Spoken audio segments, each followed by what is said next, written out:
Today on Steelers Talk, I've got 10 things that you guys should be keeping your eye on for week 2 of the preseason here when the Pittsburgh Steelers play the Buffalo Bills on Saturday night. But before we get into all the things I think you guys should be watching out for, make sure you guys click that subscribe button. We know we are not going to be going live on Friday this week.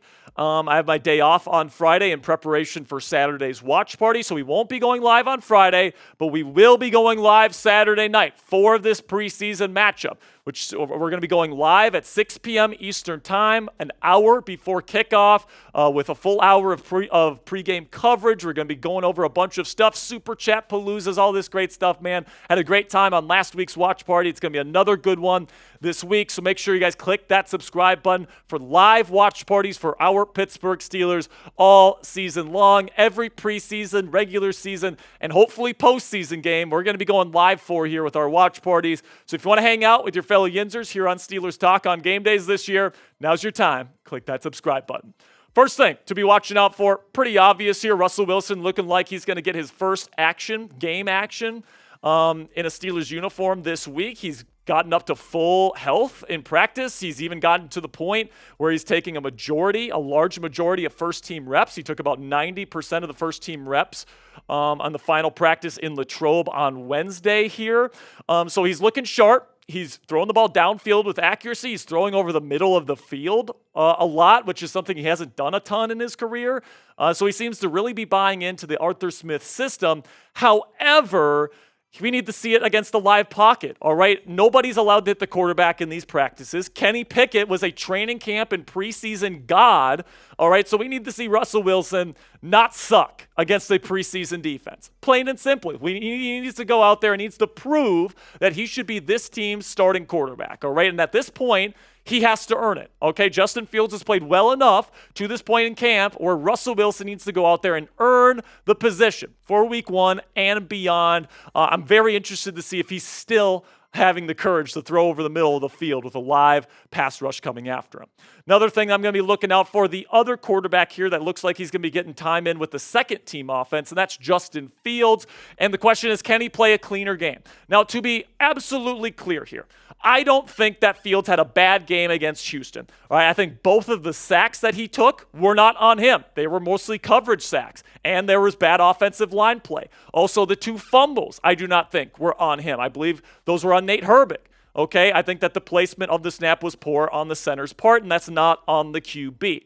Okay, but with that being said, I do want to see less negative plays, all right? I want to see him hit that out route to Van Jefferson on the money instead of leaving it inside and almost throwing an interception, right? I want to see him get through his reads in the correct way with the precise timing that you expect a starting NFL quarterback to do, especially because he's going to be going up against backups now, all right? He went up against the first-team defense in the Houston Texans last week. He got some nice experience, but now he's going to be going up against backups. And if you're not looking clean, if you're not looking sharp against backups in a preseason game, that's going to be something that is not going to look very good for Justin Fields moving forward. And he needs to play well. If he doesn't play well in this game and he can't play well against backups, how can you trust him to play well against starting caliber defenses? So who's going to be the better QB this year? Let me know down there in the comments section. Type RW for Russell Wilson or type JF for Justin Fields. This will be the pinned comment on today's show. So YouTube's going to throw an ad break here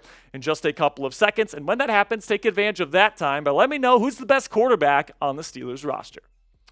Another thing that I want to see is I want to see Mitch Trubisky suffer, all right? I want to see him on the ground. I want to see him throw an interception. I want to see him sacked, all right? This guy played terrible football for the Pittsburgh Steelers for 2 straight seasons. And the last thing I want him to do is to go up against this team in Acrisure Stadium and slice up this defense. I don't even care if it's the second-team defense. I don't want to see Mitchell Trubisky play well in this football game. He didn't play great last week against the Chicago Bears, and I just hope that Mike Tomlin shows no mercy to this guy. I hope they show blitzes. I hope they show exotic stuff. I don't care, man.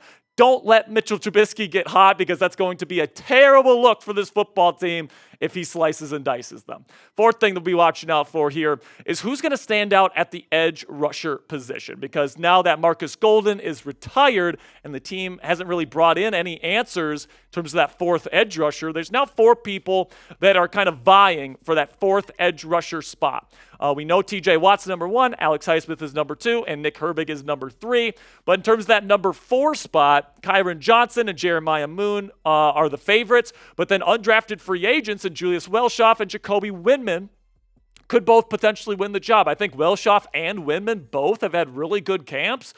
So if they show out in this game, they might even jump up Kyron Johnson or Jeremiah Moon. However, I will say Kyron Johnson's had a pretty darn good camp in his own right.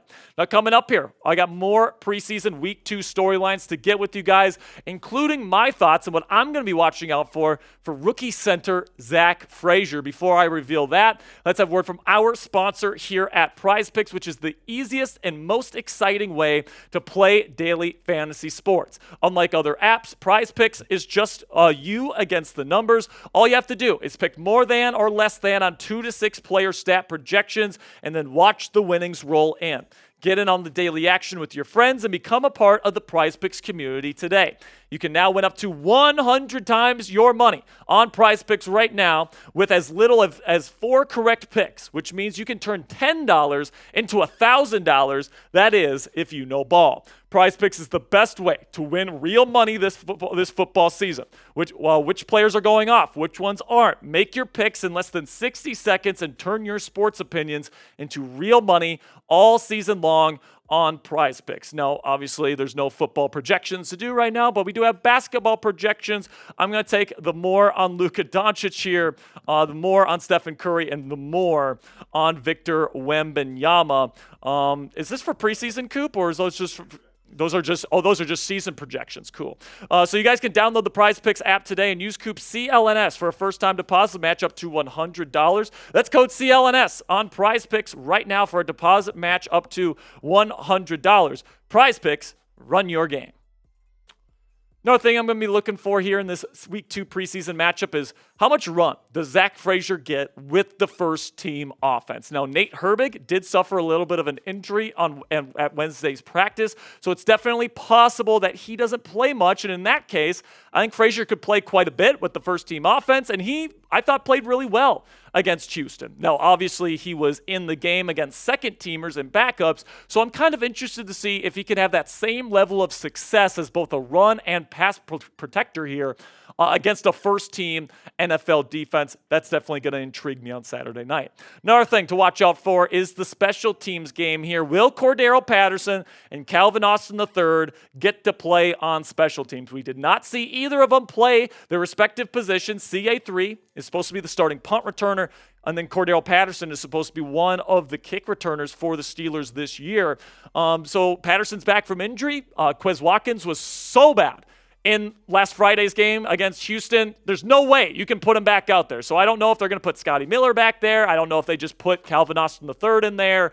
But you just can't put Quez Watkins back there. I think that's absolutely clear. Now make sure you guys click that thumbs up icon if you haven't already. If you can't wait for Saturday's game, I can't wait to hang out with you guys on the watch party, man. It's going to be a ton of fun. So make sure you click that thumbs up icon. Help do your part to make this video the best it can be. Then we get to Corey Trice Jr. here. And last week, he played more as like a backup outside corner, played a lot in the second half, but he's been getting a lot of run with the first-team defense with Dante Jackson out with a minor injury in practice this week. I think Corey Trice Jr. is going to get quite a bit of time with either the first team or second team defense here. And he's going to play a lot in this game to show what he can do. Speaking of guys that need to show what they can do in a game setting, Beanie Bishop Jr. had a rough week against the Texans last week. Lots of blown coverage, lots of things that he needs to clean up. But now that Grayland Arnold is dealing with a little bit of an injury, it looks like Beanie's going to get another shot to bounce back with the first team defense. I hope that the undrafted free agent can do just that. Peyton Wilson has been one of the stars of training camp and preseason to this point, not just for the Steelers, but the NFL as a whole. And I'm so excited to see him play on Saturday. This guy rallies to the football with such intensity and speed and great instincts. He plays with really good intelligence, knows how to diagnose different things that the offense is doing. Such a good player, man. Can't wait to see him play on Saturday. And then also, does Van Jefferson stay hot? I thought he played really good in that last preseason game against the Texans. He had that really tough catch on the throw from Justin Fields that was thrown too far inside on the out route, came down with both feet and a contested catch. That was really impressive. Plus, he got wide open on a sail route. Really, really sharp route from Jefferson. He's been looking damn good in camp. Arthur Smith, the OC, says that he's had a terrific camp. And it's looking like he's on track to be the number 2 receiver for the Pittsburgh Steelers this year. So shout out your guy down there in the comment section. Which non-quarterback are you the most excited to watch on Saturday night? Can't be Russell Wilson. Can't be Justin Fields. Can't even be John Rice Plumlee. All right, let me know down there in the comment section which non-quarterback can you not wait to see on Saturday. And again, guys, we do have that live watch party starting at 6 p.m. Eastern time Saturday night. Of course, kickoff is at 7 p.m. Eastern. A full hour of pregame coverage. We got postgame coverage. We got live play-by-play, super chat giveaways, all that great stuff, man. It's going to be a ton of fun. So make sure you guys join us. Make sure you click that subscribe button if you haven't already. And until next time, here we go, Steelers.